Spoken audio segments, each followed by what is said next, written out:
안녕하세요. 이규호 모아름 모발이식센터 이규호 원장입니다.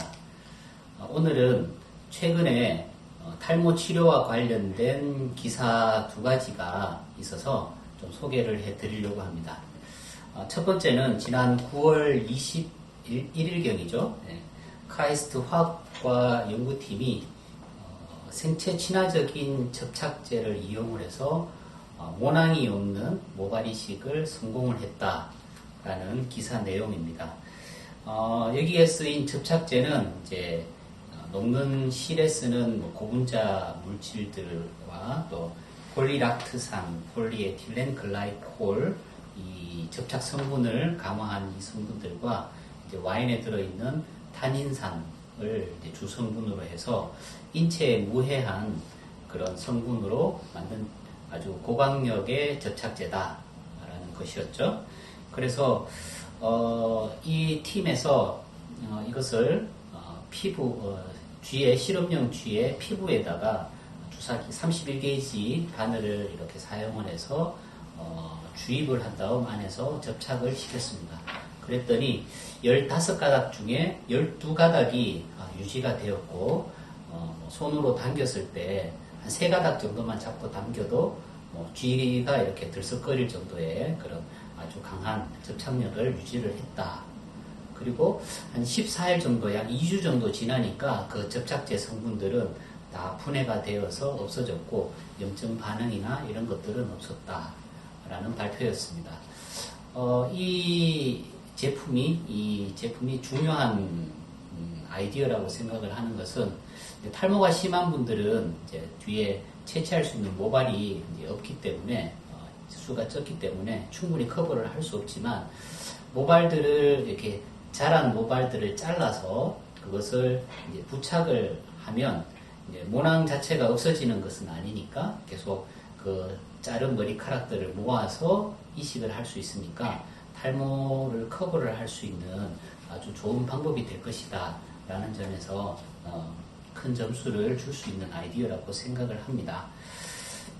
그렇지만 이제 물론 또 아직까지 또 증명되지 않은 또 연구되지 않은 그런 또 문제점들도 있겠죠.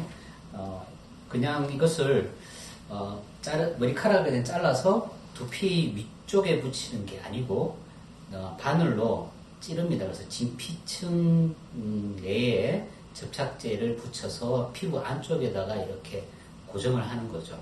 그러니까 밖에서 봤을 때는 이제 피부가 두피에서 이렇게 모발이 나온 것처럼 피부에서 나온 것처럼 보이는 거죠. 근데 이제 문제점은 이렇게 아무래도 이게 본인의 머리카락이지만 이물질로 만약에 이게 판단이 된다면 이물질 반응이 일어나게 되죠. 그리고 접착제도 아무래도 화학 물질이다 보니까 두피 안에서 어떠한 반응을 일으킬지는 조금 더 연구를 해봐야 됩니다. 그래서 만약에 안쪽에서 염증을 일으키거나 모낭염을 일으키거나 또는 심한 경우에는 안쪽에 이렇게 시스트 낭종을 이렇게 형성을 해서 안쪽에 크게 계속 지속적인 염증을 유발할 수가 있습니다. 그리고 이제 이게 14일 정도 유지가 되고 없어졌다라고 이제 분해가 되어 없어졌다라고 하기 때문에 그럼 이제 접착제가 없어지면 또 약해지겠죠. 그러면 다시 모발들이 빠진다라는 얘기니까 그러면 지금 현재로서는 14일마다 반복적으로 시술을 해줘야 된다라는 거죠. 아무래도 이제 이러한 시술들은 또 지속 시간이 또 중요하지 않겠습니까? 한 번 했는데 2주마다 이걸 계속 해야 된다. 상당히 번거롭고 귀찮은 일들이죠. 한 1년 정도만 유지가 되어도 이거는 아주 상품화될 수 있는, 상용화될 수 있는 그런 이유들이 있겠지만 14일 정도 유지된 거는 좀 짧지 않냐라는 생각이 들고요. 그리고 반복적인 시술을 하게 되면 아무래도 두피에 염증들도 생길 수 있지만 이게 흉터 조직처럼 되게 되어 있습니다. 피부 조직은. 또 안쪽에 접착력을 강화시키기 위해서 쓰게 된 이 폴리락트산이나 이런 물질들은 안쪽에서 피부를 딱딱하게 만들고 좀 뭐랄까요 결절화 이렇게 약간 작은 덩어리처럼 피부를 단단하게 만들 수 있는 가능성들도 있기 때문에 나중에 지속적으로 반복적인 이런 시술들을 하다 보면 두피 상태가 안 좋아질 수도 있겠죠. 그래서 실질적으로 나중에 이런 문제들로 인해서 탈모가 또 오히려 더 심해질 수도 있지 않을까라는 걱정을 합니다. 그리고 이거는 아무래도 주사 바늘을 이용을 해서 이제 진피층까지 이렇게 들어가야 되는 거기 때문에 일반 미용실이나 이런 샵에서 할 수 있는 일은 아니고 의료기관에 와서 모발 이식처럼 이렇게 시행을 해야 되는 거죠. 자, 그렇다면 또 비용적인 부분에서도 어느 정도는 그렇게 싸지는 않을 것 같다라는 생각이 들고요. 그리고 무엇보다도 이게 머리카락이 계속 자랄 수 있는 여건들이 아닙니다.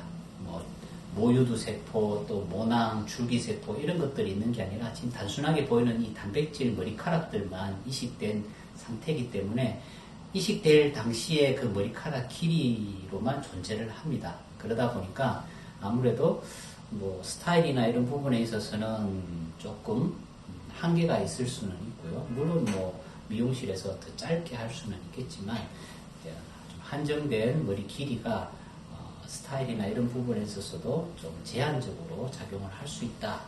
이렇게 생각을 해볼 수 있겠습니다.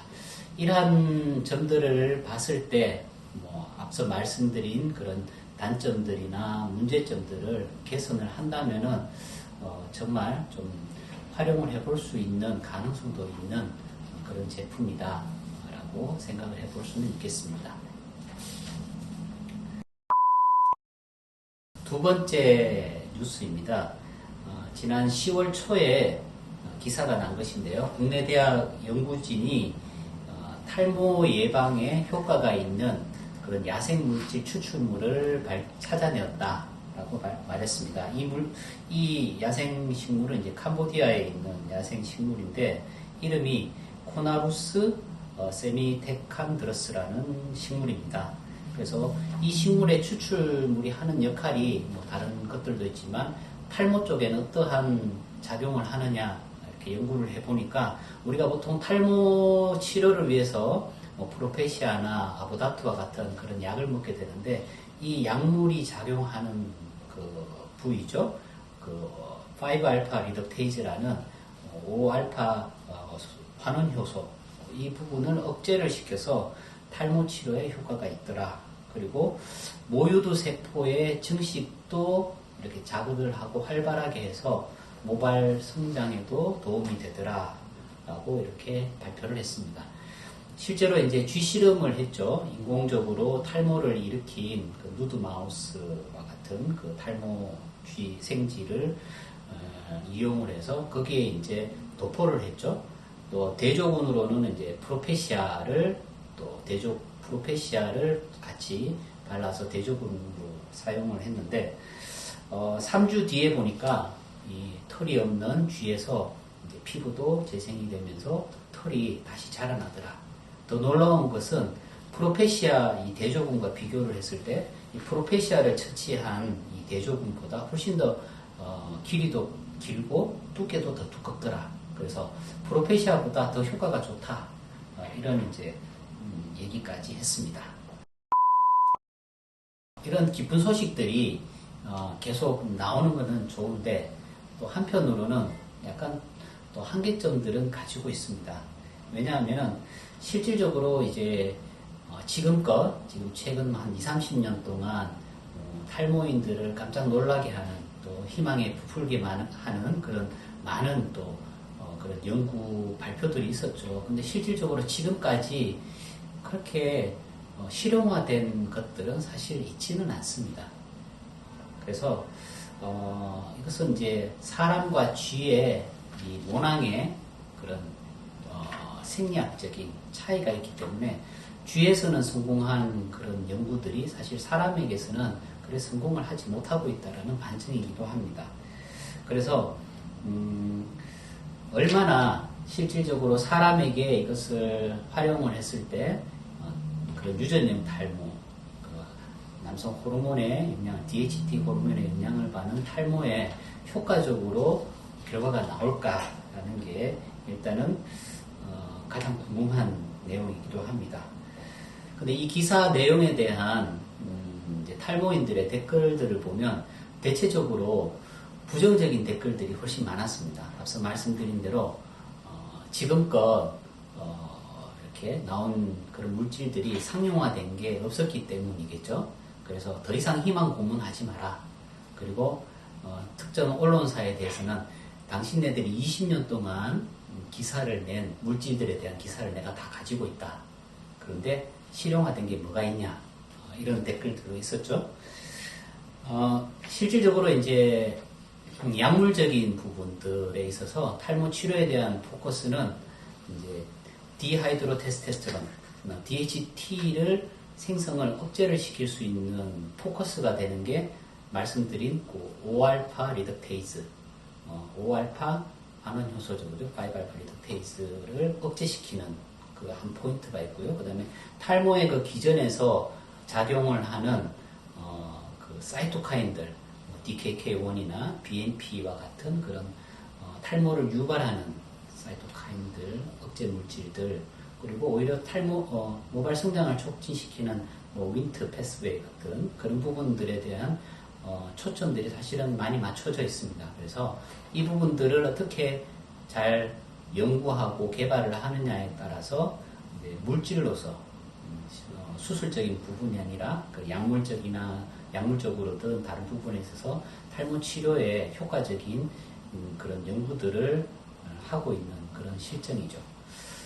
이번 기사를 통해서 아무래도 이제 실제 프로페시아나 아보닥트와 같은 약물들은 부작용적인 그런 면들을 가지고 있기 때문에 이런 자연 식물에서 채취한 이런 부작용을 최소화하고 또는 대체 그런 약들, 프로페시아와 같은 약들을 대체를 할 수 있을 정도의 효능은 아니더라도 보조적으로 같이 사용을 했을 때 약물의 사용과 용량과 빈도를 줄일 수 있는 그런 이제 대체제, 보조제로서 사용을 할 수가 있다면 상당히 고무적인 일이라고 볼 수가 있겠습니다.